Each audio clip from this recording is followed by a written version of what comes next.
बिस्मिल्लाहिर्रहमानिर्रहीम। अस्सलाम वालेकुम नाज़रीन, आप यूट्यूब चैनल देख रहे हैं। मैं इमरान खान हूँ। तहरीक इंसाफ की क़यादत अब आवाम को यकीन दिला रही है और हो सकता है उनकी बात ठीक हो कि जो माइंस एंड मिनरल्स का बिल है इसमें कुछ ऐसा नहीं है कि ये समझा जाए कि ताकत जो है वो तमाम चली जाएगी वफाक के पास या वो चली जाएगी SIFC के पास या वफाकी इदारों के पास। इख्तियारात जो हैं वो सूबाई हुकूमत के पास रहेंगे, ये दावा बार बार किया जा रहा है। मगर ये मामला क्योंकि इतना मुतनाज़ हो चुका है कि अब लोग ये चाहते हैं कि इस तनाज़े को इमरान खान साहब ही हल करें, क्योंकि सियासी जो कैपिटल है वो इमरान खान साहब के पास है। पॉलिटिकल कैपिटल बहुत ज़्यादा है। वो ऐसे फैसले भी कर सकते हैं जो मुश्किल हो, ऐसे फैसले भी कर सकते हैं जो पॉपुलर ना हो, क्योंकि उनका पॉलिटिकल कैपिटल बहुत बड़ा है। तो उन्हें इस बात की फिक्र भी नहीं होनी चाहिए।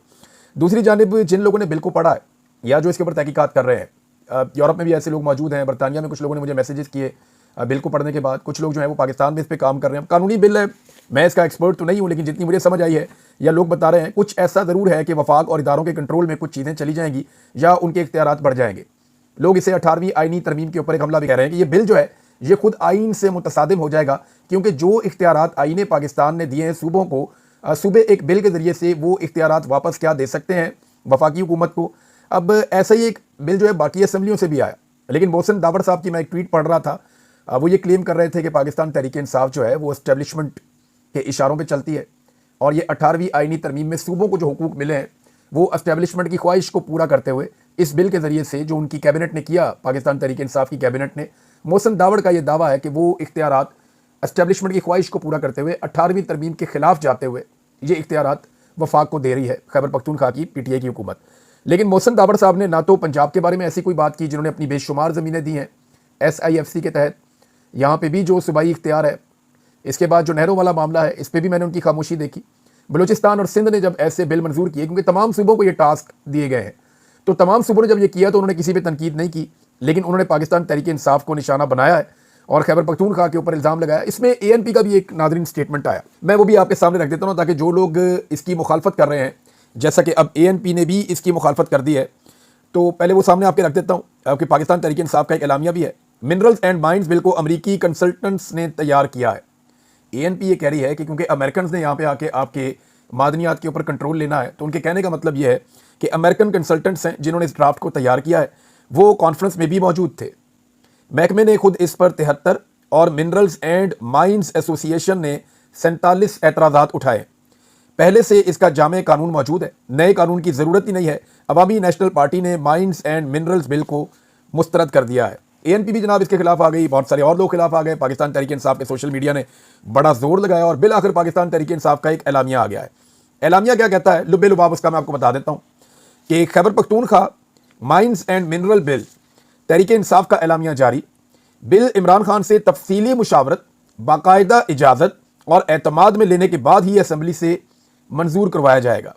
बिल में सूबाई खुद मुख्तारी, हकूक और मादनी वसाइल वफाक, SIFC या किसी भी वफाकी इदारे को मुंतकिल करने की कोई शिक शामिल नहीं है। देखिए एक चीज़ ज़रा थोड़ी सी मैं पाकिस्तान में जो नाज़रीन सुन रहे हैं या पाकिस्तान से बाहर सुन रहे हैं, मैं उनको बताना चाहता हूँ। मैं अब जो बात कहने लगा हूँ इसका बोझ बहुत ज़्यादा है, लेकिन आपको समझाने के लिए ये बोझ मुझे उठाना पड़ेगा। ये जो 26वीं आईनी तरमीम आई है, ये किस लिए आई है? 26वीं आईनी तरमीम इसलिए आई कि आर्मी चीफ की मुद्दत मुलाजमत में जब इजाफा हो जाएगा तो उसको कोई छेड़ ना सके। अब 26वीं आईनी तरमीम के अंदर तो ये कहीं नहीं लिखा कि आर्मी चीफ की मुद्दत मुलाजमत में इजाफा कर दिया गया, या 26वीं आईनी तरमीम में ये तो कहीं नहीं लिखा कि आर्मी चीफ की मुद्दत मुलाजमत 3 से बढ़ा के 5 साल कर दी गई। लेकिन इस तरमीम के नतीजे में उन तमाम चीज़ों का बंदोबस्त कर दिया गया कि अगर सादा अक्सरियत से भी आर्मी चीफ की मुद्दत मुलाजमत को बढ़ा के 5 साल कर दिया जाए तो ये रिवर्स ना हो सके, तमाम चीज़ें कंट्रोल हो जाएं। अब कैसे, मैं आपको बताता हूँ। आईनी अदालत बना के अपनी मर्जी के जजेस बैठा दिए गए। एस्टेब्लिशमेंट ने अदलिया पे पूरी तरह कंट्रोल कर लिया। पहले से जो है वो कंट्रोल किया हुआ है पार्लियामेंट के ऊपर।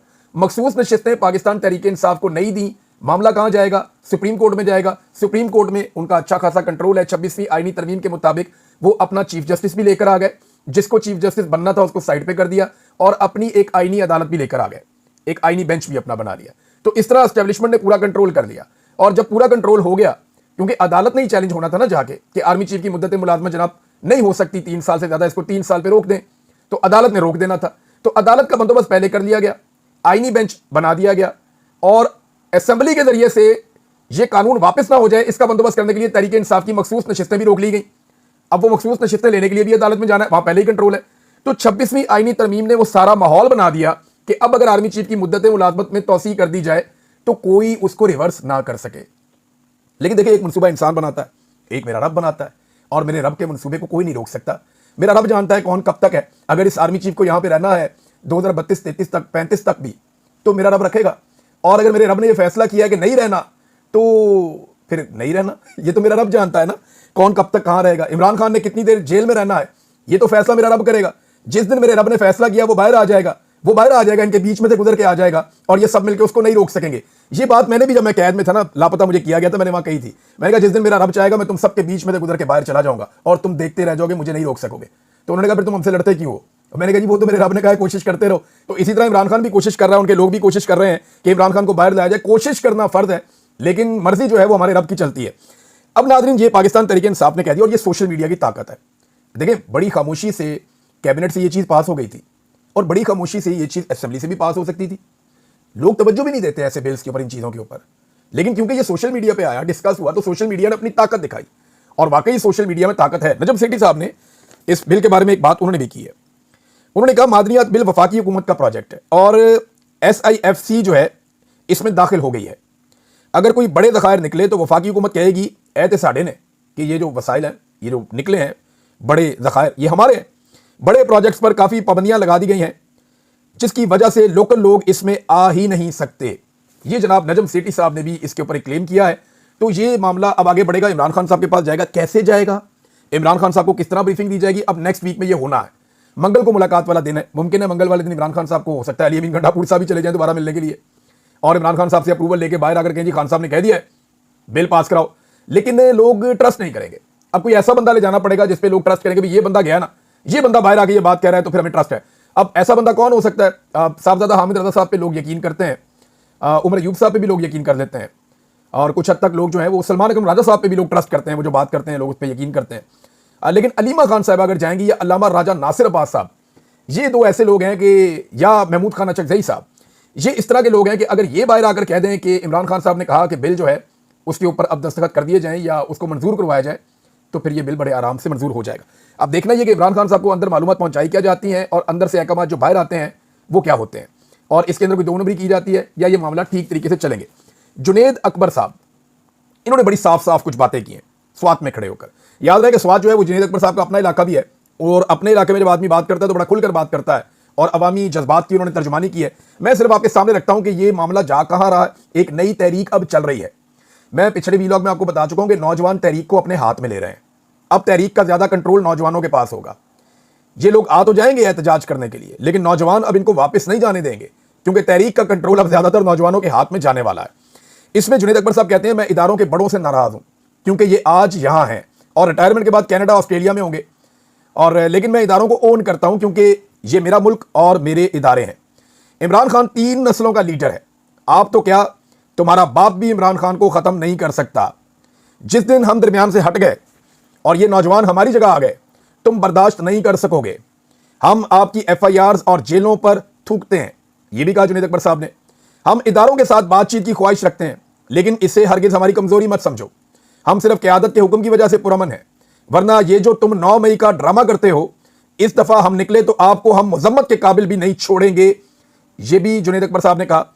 उसके बाद उन्होंने कहा कि एक पुरअमन एहतजाज पर गोलियां चलाकर भागने का ताना देने वालों, तारीख गवाह है कि कब कौन भागा और कैसे भागा। हमें मुताला पाकिस्तान ना पढ़ाएं, हमने वो मुताला पाकिस्तान पढ़ी है जो इमरान खान ने पढ़ाई है। जुनेद अकबर साहब ने काफी सख्त तकरीर की है। मुराद सईद साहब ने भी कुछ स्टेटमेंट बोलेंगे। मुराद सईद साहब अब खुलकर सामने आए हैं और बड़ा शानदार उन्होंने एक ट्वीट भी किया है, और कई लोगों को पार्टी में भी मुराद सईद साहब से जलन महसूस होती है। ये मैं समझता हूं इस बात को, और मेरी क्योंकि बातचीत होती रहती है मुख्तलिफ पॉलिटिकल पार्टी के लोगों से, यानी PTI के लोगों से भी होती है, PMLN के लोगों से भी होती है। हर पार्टी में ऐसा होता है, पीपल्स पार्टी में भी होता है कि एक प्रोफेशनल जेलसी होती है लीडर्स के बीच में, कि वो आगे निकल रहा है, मैं पीछे रह गया हूं, लोग उसको ज्यादा प्यार करते हैं, या मेरा लीडर उसको ज्यादा प्यार करता है, या वो मेरे से आगे कैसे जा सकता है, मेरे बाद आया। ये चीजें होती हैं पाकिस्तान तहरीक इंसाफ में। मुराद सईद से सारे तो खुश नहीं है, लेकिन सब पॉलिटिक्स में मेहनत करते हैं, तो मुराद सईद को अल्लाह ताला ने वो मुकाम दिया है जो बाकियों के पास नहीं है। अब मुराद सईद की जो ताकत है वो एक्चुअली वो नौजवान है जो इमरान खान के नजरिए पे खड़े होकर मुराद सईद के साथ मिलकर एक लंबी जद्दोजहद करते रहे, और इन लोगों ने अपनी जवानियां इस काम पे लगाई हैं। तो ये सारे अब एक्टिव हैं, और यही मुराद सईद की असल ताकत है। मुराद सईद साहब ने क्या कहा, पहले मैं 2 जुमले उनके बताता हूं, फिर उन्होंने ट्वीट किया है बाद में इस प्रोग्राम के बाद। उन्होंने कहा कि गुज़िश्ता 3 दिन से अस्करी ज़राए टीवी पर ब्रेकिंग न्यूज की शक्ल में अपनी मासूम ख्वाहिश का इजहार कर रहे हैं कि पार्टी चेयरमैन और पार्टी ने इस पुरअमन तहरीक की तैयारियों और सोशल मीडिया से लाताल्लुकी का इजहार किया। लगे रहो, फर्क महसूस हो रहा है? बताया था ना, फर्क तो महसूस होगा। आपने मैंडेट चुराया, लीडर को नाहक जेल में रखा, खूनी मिलिट्री तरमीम करके अदलिया को यरगमाल बनाया। आखिरी ऑप्शन अवामी एहतजाज था, लेकिन सामने से गोलियां मारी। हमारी ताकत अवाम है, आईन हमारा हथियार भी है और दिफा भी है। हम अपनी इस ताकत के साथ लड़ेंगे। हमारी जंग आईन की बहाली, इमरान खान की रिहाई के लिए है। और मुराद सईद साहब ने लिखा कि फैसला कुन मरहले की तैयारी जारी है। गुज़िश्ता एक हफ्ते से तहरीक के फैसला कुन मरहले के लिए मोमेंटम बन रहा है। कल पंजाब, सिंध और खैबर पख्तूनख्वा में इमरान खान की रिहाई और रजीम चेंज ऑपरेशन के 3 साल मुकम्मल होने पर एहतजाजी रैलियां निकाली गई। आप सबसे गुजारिश है कि पार्टी तंजीम की तरफ से जो शेड्यूल जारी होता है इसमें भरपूर शिरकत करें। सूबाई सुदूर से रब्ता करके तैयारी के लिए मजीद इवेंट्स भी ऑर्गेनाइज करें। इसके साथ तालीमी इदारों, बाजारों, विलेज काउंसिल्स के जरगों में तहरीक के फैसला कुन मरहले के लिए टीमें बनाने से लेकर काफिलों की रवानगी तक की तमाम चीज़ें फाइनल करने पर काम जारी रखें। फ्रंट से लीड करने वाले नौजवान जो काफिलों के लिए रास्ते क्लियर करते हैं, वो खास तौर पर अपनी टीमों को मोबिलाइज करते रहें। गुज़िश्ता 3 दिन से अस्करी ज़राए टीवी पर ब्रेकिंग की शक्ल में अपनी मासूम ख्वाहिश का इजहार कर रहे हैं कि पार्टी चेयरमैन और पार्टी ने इस पुरअमन तहरीक की तैयारियों और सोशल मीडिया से लाताल्लुकी का इजहार किया। लगे रहो, फर्क महसूस हो रहा है ना? बताया था कि तुम्हें फर्क महसूस होगा। अभी तो तैयारी चल रही है, सिंगल डबल ले रहे हैं। जैसे ही पार्टी की तरफ से तारीख आएगी तो पावर प्ले लिया जाएगा इंशाअल्लाह। दहशतगर्द तो हम हैं नहीं, पुरअमन अंदाज में आइन की बहाली और लीडर की रिहाई की तहरीक चला रहे हैं। लिहाजा पावर प्ले में हर वो ऑप्शन इस्तेमाल होगा जो पुरअमन तहरीकों में इस्तेमाल हो सकता है। वक्त आने दे, बता देंगे तुझे आसमां, हम अभी से क्या बताएं क्या हमारे दिल में है। ये एक शेर है, वो उन्होंने पढ़ा साथ। आजकल मुराद सईद साहब बहुत शायरी पढ़ रहे हैं। आई थिंक उनके पास टाइम है जहां वो मौजूद हैं, और अच्छी बात यह है कि उन्हें किताबों तक दस्तरस है। वो बड़ी अच्छी शायरी पढ़ के सुनाते हैं। उन्होंने कहा आपने मैंडेट चुराया, ये वही बात है जो मैंने पहले आपको बताया। उन्होंने कहा जब कॉल दी जाएगी लायामल दिया जाएगा, और ये उसी वक्त होगा तंजीमी ढांचे की तरफ से जैसे ही लायामल आएगा। इमरान खान के पाकिस्तानियों, तैयारी रखो, तैयारी जारी रखो, इंशाअल्लाह फतह आपकी होगी। ये जनाब मुराद सईद साहब ने अब चीज़ें अपने कंट्रोल में ली हैं, और एक शख्स को हमें भूलना नहीं चाहिए, वो डॉक्टर आरिफ अलवी हैं। उनके ऊपर एक नज़र ज़रूर खुली रखें, क्योंकि वो बहुत ज़बरदस्त काम कर रहे हैं। आरिफ अलवी साहब जो हैं वो मगरबी दुनिया का दौरा कर रहे हैं। उन्होंने बहुत सारी इंपॉर्टेंट मुलाकातें भी की हैं, और वो बड़े मुतहर्रिक हैं, स्पेशली पूरी दुनिया को ये बताने में कि इमरान खान के साथ और पाकिस्तान तहरीक इंसाफ के साथ क्या हुआ और पाकिस्तान में एक्चुअली हो क्या रहा है। CNN को उन्होंने एक इंटरव्यू दिया, और ये बड़ा शानदार इंटरव्यू था। मैंने इसके कुछ हिस्से सुने। इन्होंने कहा जी 90% पॉपुलैरिटी है पाकिस्तान तहरीक इंसाफ की, और ये एस्टेब्लिशमेंट के सर्वे के मुताबिक है।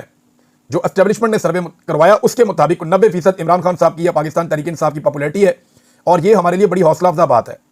इतनी खवातीन कभी मुस्लिम ममालिक में कहीं पर भी बाहर नहीं आई जितनी खवातीन पाकिस्तान तहरीक इंसाफ के लिए बाहर आई, और इनको टॉर्चर किया गया, बालों से पकड़ कर घसीटा गया, इन्हें गिरफ्तार किया गया, लेकिन इसके बावजूद उन्होंने हिम्मत नहीं हारी।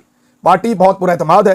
इलेक्शन हमारे चोरी हुए, हमारे ऊपर 26 नवंबर का जो कत्लेआम हुआ वो हुआ, 9 मई का फॉल्स फ्लैग ऑपरेशन भी हुआ, लेकिन इसके बावजूद डट कर खड़े हैं और बड़ी हौसला अफजा सूरत हाल है। ये डॉक्टर आरिफ अलवी साहब CNN को बता रहे थे। उन्होंने कहा कि मीडिया इमरान खान का नाम और तस्वीर नहीं दिखा सकता, ट्विटर पाकिस्तान में बैन है, मीडिया कंट्रोल्ड है। हम 2 बातें चाहते हैं फौरी तौर पर कि पुरअमन मुजाहिरीन को मारना या उन पर तशद्दुद करना बंद किया जाए, और सोशल मीडिया पर पाबंदियां ना लगाई जाएं, तो हालात जल्द बदल जाएंगे। ये बड़ी टेक्निकल बात है। ये 2 चीज़ें अगर आप रुक जाती हैं ना, लोगों को आप एहतजाज करने का, बाहर आने की इजाज़त दे दें, आप कहिए आपका आईनी हक है, आप एहतजाज करना चाहते हैं, पुरअमन एहतजाज आप करें, तो पूरे मुल्क का माहौल ही बदल जाएगा। इन हुक्मरानों को चुपने की जगह नहीं मिलेगी। लोग इतना एहतजाज करेंगे और इतने ज़बरदस्त तरीके से, पुरअमन तरीके से निकल के बाहर आएंगे, और उनको जब नहीं मारा जाएगा, गिरफ्तार नहीं किया जाएगा, तो पूरी दुनिया को पता चलेगा कि पाकिस्तान बदल चुका है, बदल रहा है। दबाव बढ़ेगा और आपको इलेक्शन की तरफ जाना पड़ेगा। दूसरा, अगर सोशल मीडिया के ऊपर जो कुछ किया जा रहा है, पाबंदियां लगाई जा रही है, अगर ये पाबंदियां उठाई जाएं, ना लगाई जाएं, तो पाकिस्तान के अंदर जो ओपिनियन है लोगों की वो बहुत खुलकर सामने आएगी, और जो मीडिया को कंट्रोल किया जा रहा है ये भी बड़ी सख्त ज्यादती है। इसी पे डॉक्टर आरिफ अलवी साहब आवाज उठा रहे थे। अब नाजरीन, इसमें एक तो इमरान खान साहब के मुकदमात के हवाले से बड़ी इंपॉर्टेंट खबर है, और ये शेख वकास अकरम साहब ने कहा कि 3 ऐसे मुकदमे हैं कि बाकायदा इमरान खान साहब की जानिब से इनकी दरखास्तें दायर की गई हैं कि जनाब इनको सुना जाए, जल्दी सुना जाए। 3 मुकदमात हैं, इमरान खान साहब ने दरखास्त दायर की हुई है इस्लामाबाद हाई कोर्ट में, लेकिन वहां पे एक चीफ जस्टिस लाए गए हैं डोगर साहब पंजाब से, उनको लाके वहां पे कायम मकाम चीफ जस्टिस बैठाया गया है। मुकदमात लग ही नहीं रहे इमरान खान साहब के। Number 1, Al-Qadir trust case appeal सजा के खिलाफ दायर की गई, नहीं लग रही। अलकादर ट्रस्ट केस जमानत की दरखास्त है, वो दायर की गई, वो भी नहीं लग रही। और ईद से कबल चीफ जस्टिस ने कहा था कि ईद के बाद समाअत मुकर्रर करेंगे, मगर अभी तक उसकी तारीख ही नहीं दी गई। नंबर 3, तोशाखाना केस में बरियत की दरखास्त है, अब यह दरखास्त दायर की गई जिसकी समाअत 28 जनवरी के बाद से लेकर अभी तक हुई नहीं, 4 महीने हो गए, समाअत ही नहीं हुई। तो ये जनाब पाकिस्तान तहरीक इंसाफ के साथ किया जा रहा है, और लगातार किया जा रहा है। इस पर आवाज उठाई है शेख वकास अकरम साहब ने, ये तफसीलात सामने रखी हैं अवाम के कि जनाब ये ज्यादती और जुल्म जो है वो इमरान खान साहब या पाकिस्तान तहरीक इंसाफ के साथ हो रहा है। नाज़रीन, एक और खबर है और मीना खान अफरीदी साहब ने भी तकरीर की थी, मैं उसका भी जिक्र कर दूं। मीना खान अफरीदी साहब ने जो बातें की हैं, बातें तो उनकी देखें, जब आप जलसे जुलूस में होते हैं तो आप जज्बाती बातें करते हैं, उन्होंने जज्बाती बातें की हैं, लेकिन मेरे दिमाग में फौरी तौर पर चंद सवाल आए और ये सवाल मीना खान अफरीदी साहब को, सुहेल अफरीदी साहब को और शाहिद खटक साहब को, ये तीन बड़े ज़बरदस्त लोग हैं, इनके अलावा और भी बहुत सारे नौजवान हैं, जुनैद अकबर साहब को, बाकी सबको अपनी पार्टी से ये बातें पूछनी चाहिए और ये सवाल उनके सामने रखने चाहिए कि आपने क्या किया। वो कहते हैं अता तारड़ बेगैरत इंसान, तुम बेगैरत हो। मैंने तुम्हें पहले भी कहा था कि तुम बेगैरत हो, तुम्हारे अंदर रत्ती बराबर भी इंसानियत होती है, गैरत होती है, तो तुम बेगुनाह 9 शोहदा को दहशतगर्द ना कहते। तुम्हारे बाप का मुल्क है जो तुम उन्हें दहशतगर्द कहते हो। ये बात कर रहे हैं काटलिंग वाले हमले की। तो इस पर ना ये सवाल होना चाहिए कि फिर FIR क्यों नहीं दर्ज की गई? अगर तो बेगुनाह लोग शहीद हो गए हैं तो FIR दर्ज होनी चाहिए थी, इंक्वायरी होनी चाहिए थी, सूबाई हुकूमत को यह बात उठानी चाहिए थी। एक कत्लेआम हुआ है, मासूम शहरी शहीद हुए हैं। दुनिया का कोई भी मुहज़्ज़ब मुल्क होगा तो सबसे पहले एक पुलिस रिपोर्ट दर्ज होती है जिसको FIR कहते हैं, फिर तहकीकात शुरू हो जाती है। तो आप सूबाई हुकूमत हैं, आप अता तारड़ को ये तो कह सकते हैं जनाब, आप कहना चाहें तो जलसे में आप खड़े हुए, लफ्ज़ तो अच्छा नहीं, आप उन्हें बेगैरत कह रहे हैं, लेकिन गैरत का सबूत जो है वो सूबाई हुकूमत को देते हुए वहां पे एक FIR कम से कम दर्ज करनी चाहिए थी और मामला आगे बढ़ाना चाहिए था। एक दूसरे को ब्लेम करने से बेहतर है अपने हिस्से की जिम्मेदारी जो है वो जरूर पूरी की जाए। एक चीज और मैं आपके सामने रखना चाहता हूं नाज़रीन, हमारे बहुत सारे दानिश्वर जो नवाज शरीफ साहब और जरदारी साहब जब हल्की फुल्की मुज़ाहमत करते थे या एक आधी तकरीर या छोटी मोटी कोई बात करते थे, तो हमारे दानिश्वर, हमारे बहुत सारे लोग उसको इनकलाब करार देते थे और कहते थे कि सिविलियन सुपरमेसी के लिए ये बहुत जरूरी है, फौज के कब्जे से इस मुल्क को छुड़ाना पड़ेगा और ये एक जहाद है, एक जिद्दोजहद है, वो इसको ये करार देते थे। अब इमरान खान साहब जब एस्टेब्लिशमेंट के साथ उन्होंने टक्कर ली हुई है, तो इमरान खान साहब को वही दानिश्वर सारे मशवरा क्या देते हैं, खान साहब अब एडजस्ट करें, डील करने का मशवरा देते हैं, अपने और अपने लोगों के मौक़िफ़ में लचक पैदा करने का मशवरा देते हैं। ये मुनाफिकत नहीं है कि नवाज शरीफ साहब वही काम करें और सही तरह भी ना करें तो इनकलाब है, इमरान खान साहब वही काम करें और एस्टेब्लिशमेंट को मुसीबत डाल दें तो उनको कहते हैं जनाब आप ये ना करें, ये अच्छा नहीं है, आप एस्टेब्लिशमेंट के साथ चल लें। नवाज शरीफ साहब के दौर में एस्टेब्लिशमेंट विलन बन जाती है, इमरान खान साहब की जब दौर आता है अपोजिशन का और वो मुकाबला करते हैं तो एस्टेब्लिशमेंट के साथ ये मशवरे देते हैं कि जनाब उनके साथ डील कर लें। वजह यह है कि पाकिस्तान के दानिश्वर तबका सारा का सारा ये चाहता है कि एस्टेब्लिशमेंट और सियासतदान मिलकर चले, इसी में उनका काम और कारोबार चलता है। वो ये जानते हैं अच्छी तरह कि जब तक ये सारे रल के खाई जाएंगे तो इनके मुंह से जो नवाला ये खाएंगे, जो इनके मुंह से गिरेगा नीचे जमीन पे, हम कीड़े मकोड़े हमें भी मिल जाएगा, लेकिन जिस वक्त इनका खाना पीना बंद हो गया तो हम नीचे भूखे मर जाएंगे। मुझे तो ऐसा लगता है इनकी सोच से। नवाज शरीफ लड़े तो उसको कहते हैं जहाद है, इमरान खान लड़े तो उसे कहते हैं फसाद है। तो ये दोहरा मेयार है, मुनाफिकत है। देखिए मैं आज इस बात को मानता हूं कि जब इन्होंने वोट को इज्जत दो का बयानिया बनाया नवाज शरीफ ने और मरियम नवाज ने, तो बिल्कुल ठीक था, लोग उनके साथ खड़े हो गए थे और उस वक्त सबको इनका साथ देना चाहिए था। जिन लोगों ने नहीं दिया उन्होंने गलती की, लेकिन आज जब उन्होंने वो बयानिया बेच दिया और इमरान खान साहब उससे एक मजबूत बयानिया के ऊपर खड़े हैं हकीकी आज़ादी के, तो बहुत सारे लोग मुनाफिकत दिखा रहे हैं। ऐसा नहीं होना चाहिए। नाज़रीन जैसे ही पता चला कि नवाज शरीफ साहब पहुंच रहे हैं बरतानिया, तो शायान अली का पोस्टर मेरी नज़रों में आया, वो फौरी तौर पे सोशल मीडिया पे गर्दिश करना शुरू हो गया और शायान अली साहब ने फिर से एहतजाज की कॉल दे दी है कि जनाब प्रोटेस्ट किया जाएगा नवाज शरीफ साहब के घर के बाहर, दोबारा से फिर रौनक लग जाएगी। मियाँ साहब पूरी फैमिली लेकर जो बेलारूस गए हैं, इससे पहले वो कोई यूरोप के कई इधर उधर के टूर भी कर चुके हैं, अमेरिका भी जा चुके हैं, उन्हें समझ नहीं आ रही कि वो अपना पूरा टब्बर लेके जाएं कहाँ दुनिया में। वो जहाँ जाते हैं उन्हें पाकिस्तानी वहाँ पर टकर जाते हैं।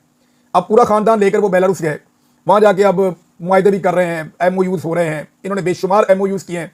टके का पाकिस्तान को फायदा नहीं हुआ, जब फायदा हुआ इनके खानदान को फायदा हुआ। ये तुर्की जाते थे, बड़े जबरदस्त जफ्फियां डालते थे उनके साथ, बाद में पता चलता था इनके अपने खानदान ने वहाँ इन्वेस्टमेंट कर दी और वो खुद ही कारोबार कर रहे हैं। ये सऊदीया जाते थे, वहाँ जाके जफ्फियां डालते थे उनके साथ, बाद में चला इन्होंने जाती ताल्लुकात बना के वहाँ पे भी कारोबार शुरू कर दिया है। ये बरतानिया जाते थे, वहाँ जाके जफ्फियां डालते थे उनके साथ, बाद में पता चला कि इनके खानदान ने वहाँ पे भी कारोबार शुरू कर दिया है। ये इंडिया जाते थे, वहाँ जाके जफ्फियां डालते थे उनके खानदानों के साथ और उनके सियासतदानों के साथ, तो बाद में पता चला कि वहाँ पे भी कोई इनके बिजनेस रिलेशंस बनना शुरू हो गए हैं और इनकी फैक्ट्री में उनके बंदे काम करते हैं वो वजह तौर पे। अब जब सारी चीजें आप इकट्ठी करें तो ये बेलारूस के हैं, अल्लाह खैर करे, वहां पे ये पता नहीं क्या करेंगे। एक ख्वाहिश जो है वो बिलावल के बारे में, वज़ीर आज़म बनने के बारे में, गवर्नर पंजाब ने कहा कि बिलावल बहुत छोटी उम्र का वज़ीर आज़म होगा पाकिस्तान का, सबसे कम उम्र वज़ीर आज़म पाकिस्तान का बनेगा। तो गवर्नर साहब जरा जिन्होंने बनाना है ना, जिन पे आपने उम्मीद रखी हुई है कि वो बिलावल को वज़ीर आज़म बनाएंगे, जरा उधर पता करा लें कि उनको एक और कैंडिडेट मिल गई है, वो वज़ीर आज़म किसी और को बनाने के चक्कर में है और बिलावल साहब कहीं देखते ही ना रह जाए, क्योंकि जो आपकी डील है वो अब पूरी होती हुई दिखाई नहीं दे रही। और इस वक्त तो सिंध के साथ जो हो गया है, अगली दफ़ा आपको सिंध में हुकूमत बनाना इसलिए मुश्किल हो जाएगा कि जरदारी साहब ने सिंध के हारियों, सिंध के किसानों और सिंध के अवाम के बकौल सिंध का पानी जो है जरदारी साहब ने SIFC का जो प्रोजेक्ट है उसको बेच दिया है। अब तक के लिए इतना ही। अपना ख्याल रखिएगा, अपने इस चैनल का भी। अल्लाह हाफिज़।